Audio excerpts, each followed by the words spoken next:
So we are still in the section on describing social change, but since it's very long, I'm splitting it into pieces. You have to just follow up each podcast to make sure you get the continuity. So this view on social change fits the approach to our world as human environment systems presented in this book. So what is the view? The view, again, to remind ourselves, social change is then just the abstract concept encapsulating their aggregated and accumulated result.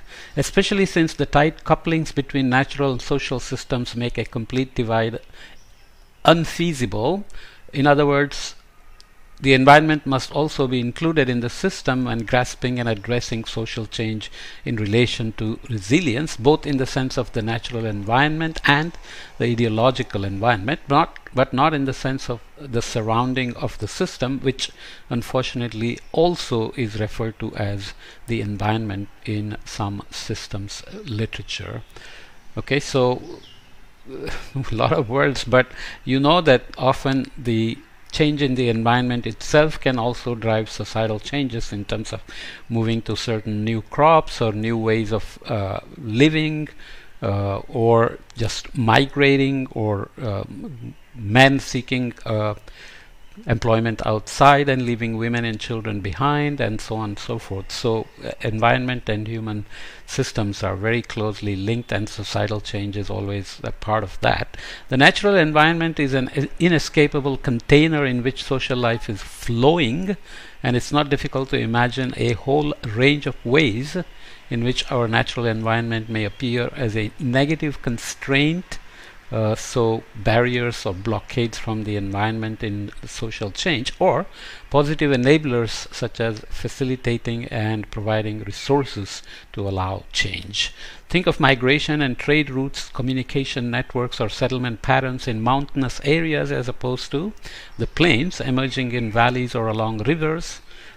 So you compare the patterns on mountainous areas as opposed to the plains emerging in valleys or along rivers established on the coast or islands and so on. Or think about the hierarchies of inequality of wealth or power typical for areas poor in resources as opposed to those emerging in conditions of natural abundance.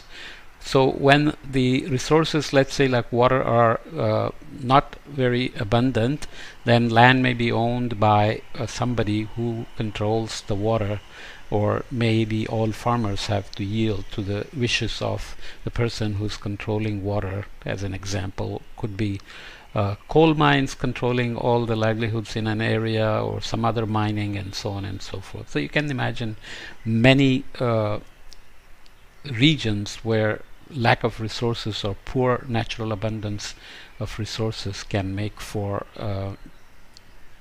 migrations. To complicate matters even more, remember from the first part of this book that the relationship between the human and environmental roots goes both ways. Nature has always provided parametric conditions for human agency, but the actualization of this agency is also increasingly impacting nature for good or bad. This is the entire crux of the anthropogenic climate change. In addition to the natural environment, Stompka, I don't know how it's pronounced, also stresses the importance of including the ideological environment when grasping and addressing social change. What people in a given society might do is significantly influenced both by what they actually think and believe, individually or collectively, and what the dominant ideological structures make them think and believe. So you have cultural mores or beliefs, and that generates certain response to perturbations or changes being induced from outside across the boundary, or internally being created, or migrants coming in and making changes and so on. We are all constrained in what ends we conceive as feasible, what means available, and what activities are possible. Bolding takes this further and stating that knowledge of the system itself contributes significantly to its own dynamics, meaning that changes in what we know about the system changes the system itself. It's like the Heisenberg principle. If you observe something, it changes. You're in a dilemma there, catch-22. Consider, for instance, De Tocqueville's classic observations, de Tocqueville's classic observation that explained and deprived people only rebelled when more egalitarian ideologies emerged, or the relatively recent awakening of gender equality movements after millennia of utter patriarchy when feminist ideology emerged. This plays out in many ways. EVs are beginning to dominate, and one section of the political system in the US is saying this is not good because they are being paid to lobby for, let's say, the internal combustion engines and the employees of that sector. This gives hope in relation to our contemporary sustainability challenges, as there seems to be a growing awareness of the dire situation we are in. Let us just hope that the dissemination of knowledge is quick enough and motivates people to take action and act fast enough to stay in this phase space of human development and environmental footprint. Society is not a rigid object or hard system, but rather a soft field of relationships between individuals and other social entities in continuous movement, motion, and change. No static structures direct human activity, but there is a process of structuration or structurization in which human actions produce and reproduce social structures that guide and restrict what actions human beings may take. Sounds complicated, but you know what we mean, that societies do keep evolving. Each generation tends to be slightly different, sometimes very different from the previous generation, which accounts for continuous change as well. While intrinsically linked to each other, both structure and function of such systems are continuously transforming, making it difficult to grasp any of them without studying events. So what is an event? An event is a thing that happens, something we can observe in the empirical domain of the world. It's not a continuous change that just passes you by, but an event is a jump in the system which you take up and notice, sit up and notice. Or, as Abrams so eloquently puts it, an event is a moment of becoming at which action and structure meet. And it's only through looking at events that we can learn something about the structure or function of human environment systems. The Great Depression, COVID, World War II, big wars, and so on, and industrialization or arrival of mobile phones. There are many events that happen that seem to come in slowly, but then soon you notice there is a big change that happened. In other words, events are discrete manifestations of what agents do or do not do in particular contexts. Agency in this view is the potential of a particular agent to act in relation to particular structures. This means that it can either manifest itself in actual activity for a more sustainable world or remain latent, making motivation key for fundamental social change to happen, as it concerns those processes that give behavior its energy and direction. So something may come along, you may adopt it and don't realize that actually that can lead to a sustainable world, but most often EVs, are they going to lead us to a sustainable world?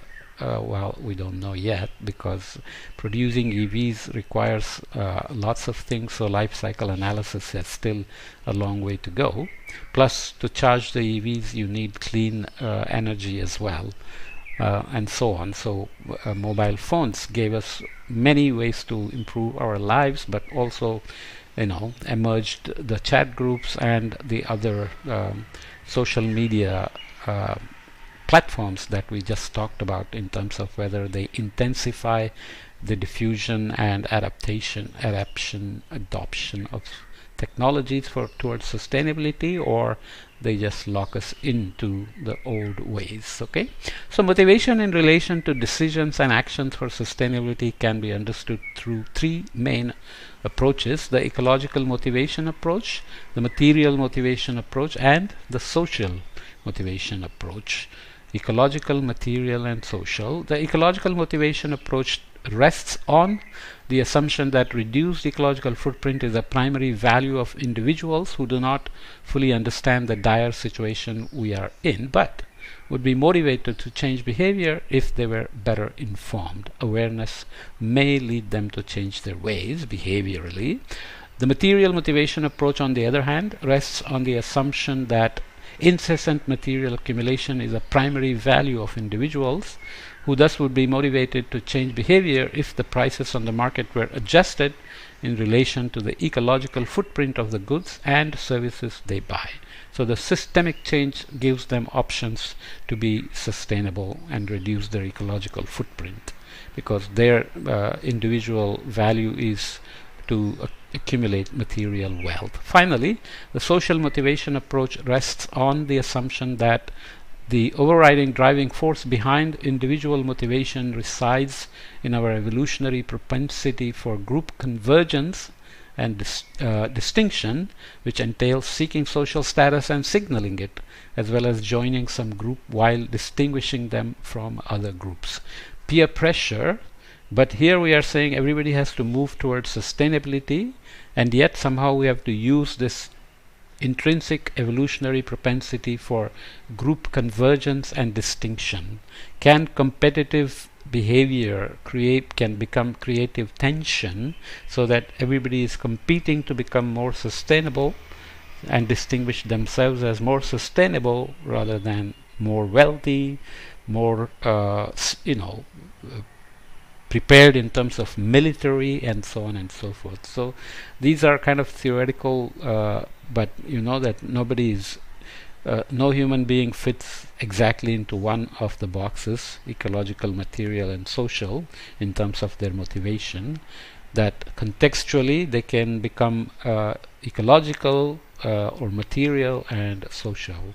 So how to motivate the overall move towards sustainable development is the tricky aspect. So this continues, and we'll come back and wrap it up in the next podcast, because I don't want to make it too long. Each one has some unique points, so it's okay to make them separately, even though we are talking about describing social change. Okay.